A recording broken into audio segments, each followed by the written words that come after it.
안녕하세요. 다산에듀 교수 이창선입니다. 자, 이번 시간에는 화재에 관한 문제풀이를 같이 하도록 하겠습니다. 자, 문제 1번입니다.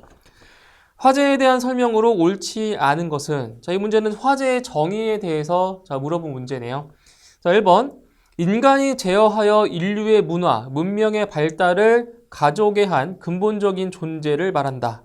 자, 아니죠? 이거는 화재를 말하는 것이 아니라 바로 불에 대한 내용이죠. 불. 그죠? 그러니까 인간에게 이로운 점이 되는 것은 화재가 아니라 불이고요. 그래서 답은 1번이 틀렸죠. 2번. 불을 사용하는 사람의 부주의와 불안정한 상태에서 발생되는 것을 말한다. 그렇죠? 이제 불이 이제 잘못 사용돼서 인간에게 어떤 재난이나 재앙을 주는 것을 화재라고 하는 거죠. 다음 3번. 불로 인하여 사람의 신체, 생명 및 재산상의 손실을 가져다주는 재앙을 말한다. 이겁니다. 이게 화재죠, 화재. 다음 4번. 실화, 방화로 발생하는 연소현상을 말하며 사람에게 유익하지 못한 해로운 불을 말한다. 그쵸? 이게 바로 화재의 정의입니다. 답은 1번. 다음 2번. 화재의 분류 방법 중 유류 화재를 나타내는 것은, 자, 이제 화재를 이제 4가지로 분류할 수 있는데 요거를 이제 잘 구분하셔야 됩니다. 보세요. 자, 화재의 분류에는 크게 4가지로 되어 있죠. 그래서 A급 화재가 있고요. 다음 B급 화재, 그리고 C급 화재, 마지막 D급 화재로 이렇게 분류할 수가 있죠. 자, 그때 이제 A급 화재가 이제 무엇이냐? A급 화재가 이제 일반 화재입니다. 일반 화재. 그러니까 일반적인 가연물, 일반 가연물 같은 경우 화재가 발생했을 때 이렇게 일반 화재로 분류를 해놓고요. 이제 B급 화재 같은 경우에는 이제 유류 및 기름이죠, 기름. 유류 및 가스 화재, 유류 및 가스 화재를 B급으로 이렇게 분류하고 있고요. 그 다음 C급 화재가 바로 전기 화재죠. 전기 화재. 화재의 빈도가 가장 높은 화재, 전기 화재를 C급. 그리고 이제 D급 화재를 이것을 이제 금속 화재로 분류하고 있습니다. 그죠? 자, 그럼 문제에서 지금 화재의 분류 방법 중 유류 화재를 나타내는 것. 유류 화재니까 몇 급이에요? 그죠? B급 화재가 되는 거죠. 답은 2번. 다음 3번. 화재의 종류에는 종류에서 급수는 C급이며 화재의 종류는 전기 화재이다. 자, 표시색은, 자, 여기다 추가적으로 또 무엇을 아셔야 되냐면은 화재의 색상도 아셔야 돼요. 그래서 일반 화재 같은 경우에는 이것은 일반 화재는 그렇죠? 일반 화재가 이렇게 백색으로 표시가 되고요. 그 다음에 유류 및 가스 화재가 이게 황색이죠. 황색. 색상도 기억하셔야 돼요. 황색. 그리고 전기 화재가 이제 청색이죠. 청색. 전기 화재가 청색이고요. 그 다음에 금속 화재가 이제 무색입니다. 무색. 자, 문제에서는 지금 전기 화재의 색깔을 물어봤죠. 전기 화재이기 때문에 바로 청색이 되는 겁니다. 답은 4번. 다음 문제 4번. 공기와 할론 1301의 혼합기체에서 할론 1301에 비해 공기의 확산 속도는 약 몇 배인가? 단 공기의 평균 분자량은 29, 할론 1301의 분자량은 149라고 했습니다. 자, 이 문제 같은 경우에는 바로 그레이엄의 확산 속도 법칙을 이용해서 계산해주는 문제가 되겠는데, 자, 지금 기준이 되는 게 무엇이냐? 기준이 되는 것이 바로 할론 1301의 연소 속도가 기준이 되는 거예요. 그래서 할론의 연소 확산 속도가 이제 어디로 가냐면은 이렇게 분모로 내려가는 거예요. 그리고 공기의 연소 속도 있죠. 확산 속도가 바로 V1. 그래서 반드시 기준이 되는 것이 이렇게 분모로 간다는 거 좀 기억해 두셔야 돼요. 기준이 되는 거. 그래서 할론 1301의 확산 속도에 비해서 공기의 확산 속도가 얼마냐, 몇 배냐 이걸 물어봤기 때문에 이 V2가 할론 1301의 확산 속도가 되는 거예요. 자, 그런데 여기서 확산 속도 같은 경우에는 바로 분자량의 제곱근에 반비례한다라고 했어요. 그죠? 다시 분자량의 제곱근에 뭐 한다고요? 반비례한다고요. 그래서 어떠한 식이 성립하냐면은 이렇게 돼요. 지금 이게 아래 첨자가 2고 1이잖아요. 그러니까 반비례하기 때문에 분모 분자가 바뀌어요. 첨자가. 그래서 여기는 M M1이 되는 거고요. 분자가 M2가 돼요. 이렇게. 왜? 반비례하기 때문에. 자, 그럼 여기서 대입을 해보면 자, 지금 M1이 공기의 분자량이고요. M2가 할론 1301의 분자량이에요. 그래서 이제 공기의 분자량이 29라고 했고요.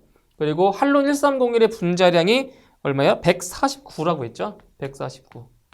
이렇게 해서 계산을 해주시면 이 값은 대략 2.27 정도가 돼요. 그럼 무슨 말이냐? 바로 공기의 확산 속도가 할론 1301의 확산 속도의 몇 배라는 거예요? 바로 2.27배만큼 더 빠르다라는 거죠. 그렇죠? 답은 1번입니다. 다음 문제 5번. 화재의 일반적 특성이 아닌 것은? 자, 이것도 한번 정리를 해볼게요. 자, 화재의 특성입니다. 화재의 특성. 자, 우리가 이제 이론 시간에 우리가 4가지 정도의 그 특성을 우리가 공부를 했었죠. 그죠? 자, 화재 특성 첫 번째, 화재는 어떻게 일어난다고요? 바로 우발적으로. 그죠? 우발성. 자, 화재는 일반적으로 우발성이 있고요. 그 다음 두 번째 특성은 무엇이냐? 바로 정형화되어 있지 않다는 거죠. 그 화재의 형태가 정형화되어 있지 않다고요. 그러니까 화재에 따라서 뭐 가연물의 양이나 가연물의 종류에 따라서 그 화재의 형태가 다양하다라는 거예요. 그래서 이거는 비정형성이죠. 비정형성. 정형화되어 있지 않다고요. 화재의 형태가. 자, 그 다음 세 번째 특성이 무엇이냐? 세 번째 특성이 바로 어떤 게 있어요? 바로 확대성이죠. 확대성. 확대성. 그다음 네 번째. 자, 네 번째가 바로 불안정성이죠. 그죠? 불안정성. 불안정성. 이렇게 해서 이제 4가지의 화재의 특성이 있고요. 그 보기를 보시면 보기 2번에 정형성이라고 나와 있네요. 그죠? 그러니까 정형성이 아니라 자, 비정형성이 돼야 맞습니다. 그죠? 답은 2번입니다. 다음 문제 6번. 화재 하중 계산 시 목재의 단위 발열량은 약 몇 킬로칼로리 퍼 킬로그램인가? 자, 이거는 이제 화재 하중을 구하는 식이 있어요. 자, 보세요.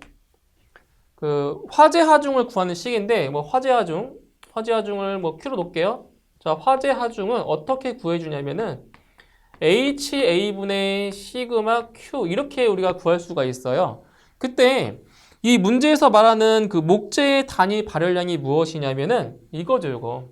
H값. 그죠? 그래서 목재의 그 단위 발열량은 얼마냐? 바로 4,500 정도가 돼요. 4,500. 그죠? 이거는 이제 암기를 이제 해두시면 되는 부분이죠. 답은 2번에 4,500 킬로칼로리 퍼 킬로그램이 답이 되는 겁니다. 다음 문제 7번. 자연 발화의 방지 방법이 아닌 것은? 자, 자연 발화. 자연 발화 같은 경우에는 어떻게 되는 거죠? 이제 공기 중에 두었을 때 이제 스스로 타는 거예요. 자연 발화. 그래서 방지 방법이 아닌 건데 첫 번째, 통풍이 잘 되도록 한다. 자, 자연 발화 같은 경우에는 뭐예요? 열이 축적돼서 발화되는 거잖아요. 그렇죠? 그래서 열이 축적되지 않도록 해줘야 방지할 수 있다라는 거예요. 그래서 통풍이 잘 되도록 한다. 맞고요. 2번. 퇴적 및 수납 시 열이 쌓이지 않게 한다. 그죠? 그러니까 열이 쌓이지 않게 한다는 거는 열 축적을 막는 거잖아요. 그죠? 맞고요. 3번. 높은 습도를 유지한다. 잘못됐어요. 이 자연 발화를 방지하려면은 습도를 높이는 것이 아니라 오히려 건조한 상태로 만들어야 자연 발화가 일어나지 않습니다. 3번이고요. 4번, 저장실의 온도를 낮게 한다. 그죠? 저장실의 온도가 높으면 높을수록 자연 발화가 잘 일어나겠죠. 그죠? 옳지 않은 것은 3번입니다. 다음 문제 8번. 자연 발화가 일어나기 쉬운 조건이 아닌 것은? 자, 자연 발화가 쉽게 일어나기 위한 조건이 아닌 것. 자, 1번. 열 전도율이 클 것. 잘못됐죠. 자, 열 전도율이 크다는 것은 열이 축적되지 않고 다른 곳으로 이렇게 전달된다는 거잖아요. 그렇죠? 그러면 열 축적이 일어나지 않으면 자연 발화가 일어나지 않겠죠. 그죠? 그래서 1번은 열 전도율이 큰 것이 아니라 열 전도율이 작아야 되는 겁니다. 1번 틀렸고요. 2번 적당량의 수분이 존재할 것. 그죠? 이제 적당한 습도가 있어야 자연 발화가 잘 일어난다는 거예요. 3번 주위의 온도가 높을 것. 맞죠? 4번 표면적이 넓을 것. 이것도 맞습니다. 그래서 옳지 않은 것은 1번입니다. 다음 9번. 일반 건축물에서 가연성 건축 구조재와 가연성 수용물의 양으로 건물 화재 시 화재 위험성을 나타내는 용어는 자, 1번 화재 하중, 2번 연소 범위, 3번 활성화 에너지, 4번 착화점. 자, 이 중에서 화재의 위험성을 나타내 주는 것이 뭐예요? 바로 화재 하중인 거죠. 그래서 단위 면적당 가연물의 양을 우리는 화재 하중으로 이렇게 정의를 내리고 있죠. 그죠? 그래서 화재의 위험성을 나타내는 것은 화재 하중입니다. 답은 1번. 다음 10번. 대두유가 침적된 기름걸레를 쓰레기통에 장시간 방치한 결과 자연 발화에 의하여 화재가 발생한 경우 그 이유로 옳은 것은 자 이겁니다. 기름걸레가 나오잖아요. 기름걸레 그리고 자연 발화가 나오면 이거는 무조건 뭐라고요? 산화열. 그죠? 산화열이 축적되었기 때문에 바로 자연 발화가 일어나는 겁니다. 기름걸레 아시겠죠? 그래서 산화열 같은 경우는 이제 공기 중에 있는 산소와 반응을 했을 때 발생하는 그 열입니다. 그죠? 그 열에 의해서 자연 발화가 일어난다는 거죠. 그죠? 그래서 기름걸레가 나오면 이건 뭐다?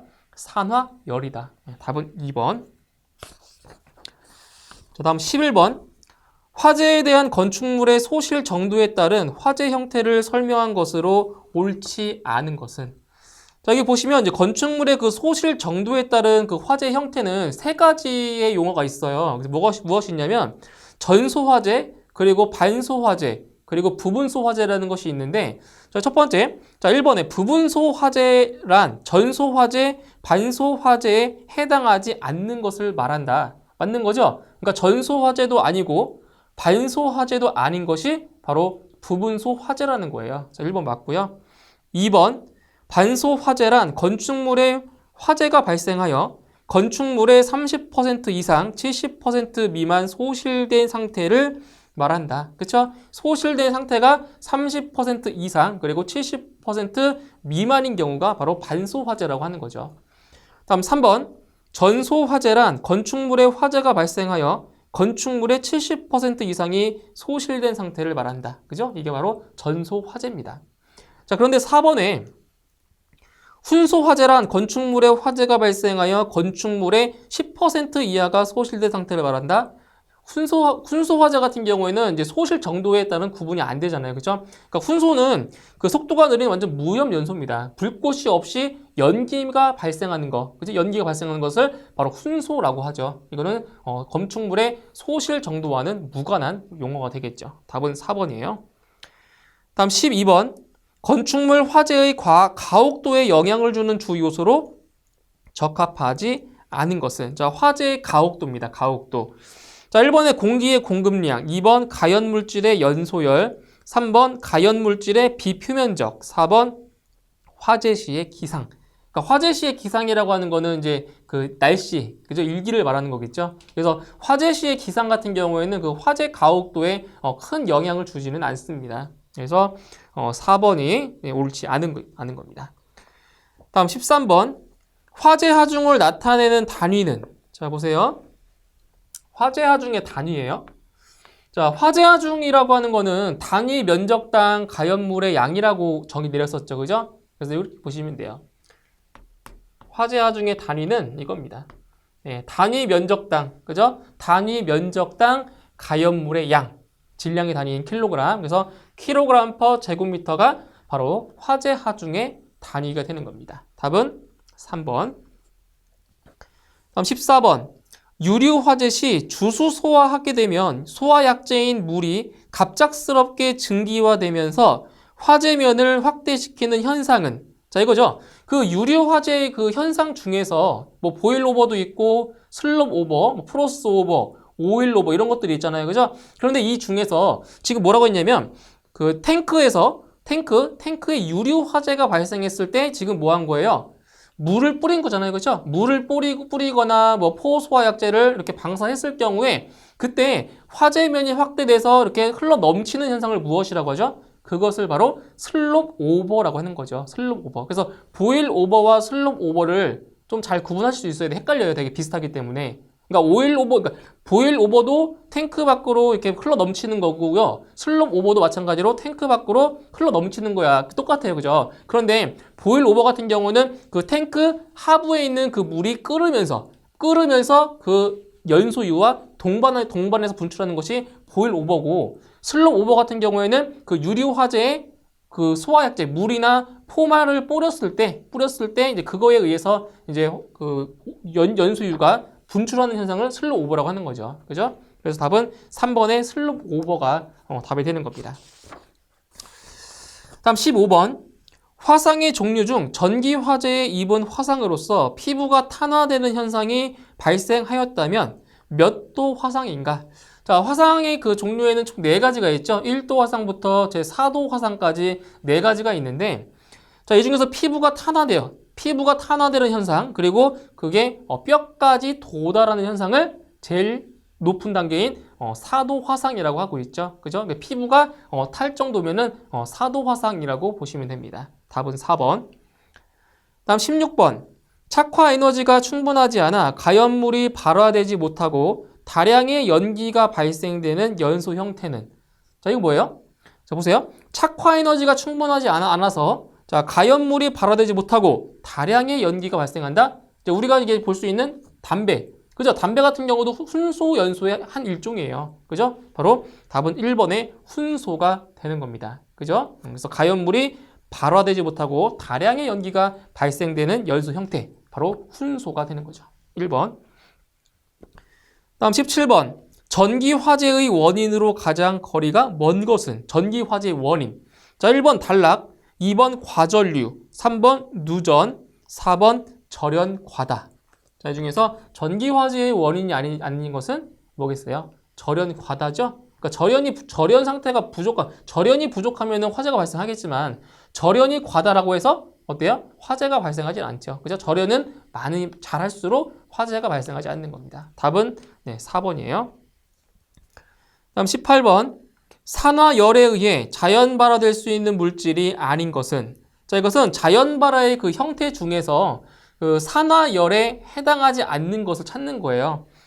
자, 1번의 석탄, 2번의 건성유, 3번의 고무 분말, 4번 퇴비. 자, 이 중에서 산화열에 의한 자연 발화 형태가 아닌 것은 4번이죠. 퇴비는 산화열이 아니라 발효열에 해당이 됩니다. 발효. 답은 4번. 다음 19번. 휘발유 화재 시 물을 사용하여 소화할 수 없는 이유로 가장 옳은 것은? 자, 휘발유, 즉 유류 화재가 발생했을 때 자, 물을 주수하면 안 되는 이유가 있어요. 자, 어떤 이유냐? 자, 물과 기름의 비중을 비교했을 때 기름의 비중이 물보다 작죠? 그 얘기는 무슨 얘기냐? 기름이 물 위에 떠 있다는 거예요. 그리고 물과 기름 섞이지 않잖아요. 그죠? 그래서 이 기름이 물 위에 떠다니면서 연소면을 확대시키기 때문에 그 유류 화재가 발생했을 때 물을 주수하면 오히려 더 위험해진다는 거죠. 그래서 답은 2번입니다. 비중이 물보다 작아 연소면이 확대되기 때문이다. 그죠? 답은 2번입니다. 다음 20번. 가연성 기체와 공기를 미리 혼합시킨 후에 연소시키는 연소 형태는? 자, 여기 뭐가 나왔어요? 자, 가연성 기체와 공기를 미리 혼합했다고 했죠. 미리. 그죠? 미리 혼합했다고 했어요. 바로 예혼합 연소가 되는 겁니다. 답은 4번. 다음 21번. 유료 저장 탱크의 화재 시에 일어날 수 있는 현상이 아닌 것은? 자, 1번 플래시 오버, 2번 보일 오버, 3번 슬롭 오버, 4번 프로스 오버. 자, 이 중에서 그 유류 저장 탱크에서 발생하는 화재 현상이 아닌 것은 1번이죠. 자, 플래시 오버 같은 경우에는 유류 탱크 화재에서 발생하는 현상이 아니라 이것은 실내 건축물에 화재가 발생했을 때 자, 급격한 화재의 확대 현상을 바로 플래시 오버라고 하는 거죠. 그래서 1번의 플래시 오버는 바로 유류 탱크 화재와고는 관련이 없는 현상입니다. 답은 1번. 다음 22번. 보일 오버 현상에 대한 설명으로 옳은 것은? 1번. 아래층으로 발생한 화재가 위층으로 급격히 옮겨가는 현상? 아니죠. 2번. 연소 유액 표면이 급격히 증발하는 현상? 이것도 아니고요. 3번 기름이 뜨거운 물 표면 아래에서 끓는 현상이다? 아니죠. 물이 끓는 거죠. 물이 그 기름 밑에서 끓는 거예요. 4번 탱크 저부의 물이 급격히 증발하여 기름이 탱크 밖으로 화재를 동반하여 방출하는 현상이다. 자, 이건 거죠. 그 탱크의 하부에 있는 물이 끓으면서 그 기름과 같이 화재를 동반해서 탱크 밖으로 분출하는 현상을 바로 보일 오버라고 하는 거죠. 답은 4번입니다. 다음 23번. 유류 탱크 화재 시 발생하는 슬롭 오버 현상에 관한 설명으로 틀린 것은? 자, 1번. 소화 시 외부에서 방사하는 포에 의해 발생한다. 그죠? 이런 거예요. 그래서 유류 탱크에 화재가 발생했을 때 이제 외부에서 물을 뿌리거나 뭐 포를 이제 방사했을 때 그때 이제 화재를 동반하면서 탱크 밖으로 흘러 넘치는 거, 이것을 슬로우 오버라고 하는 거죠. 자, 1번은 맞고요. 2번 연소유가 비산되어 탱크 외부까지 화재가 확산된다. 이것도 맞는 설명이죠. 3번 탱크의 바닥에 고인 물에 비등 팽창에 의해 발생한다. 이것은 바로 슬롭 오버가 아니고 보일 오버의 현상이 되는 거죠. 답은 3번이고요. 4번 연소면의 온도가 100도씨 이상일 때 물을 주수하면 발생한다. 그죠? 물을 주수했을 때 발생하는 현상입니다. 답은 3번이 틀렸습니다. 다음 24번. 유류 저장 탱크의 화재 발생 시 연료층에 의해 탱크 하부의 고인 물 또는 에멀전이 B점 이상으로 가열되어 부피가 팽창되면서 유류를 탱크 외부로 분출시켜 화재를 확대시키는 현상은, 자, 이게 뭐예요? 바로 보일 오버가 되는 거죠. 그래서 탱크 하부에 고여있는 물이나 에멀전, 그러니까 에멀전이라고 하는 거는 물과 기름이 이렇게 살짝 섞인 그걸 말하는 거예요. 그래서 B점 이상으로 가열돼서 탱크 밖으로 화재를 동반하면서 이렇게 분출하는 현상을 보일 오버라고 하는 거죠. 답은 1번입니다. 자, 이렇게 해서 문제풀이는 이제 여기서 마무리하고요. 저는 다음 이론 강의 시간에 다시 뵙도록 하겠습니다. 수고하셨습니다.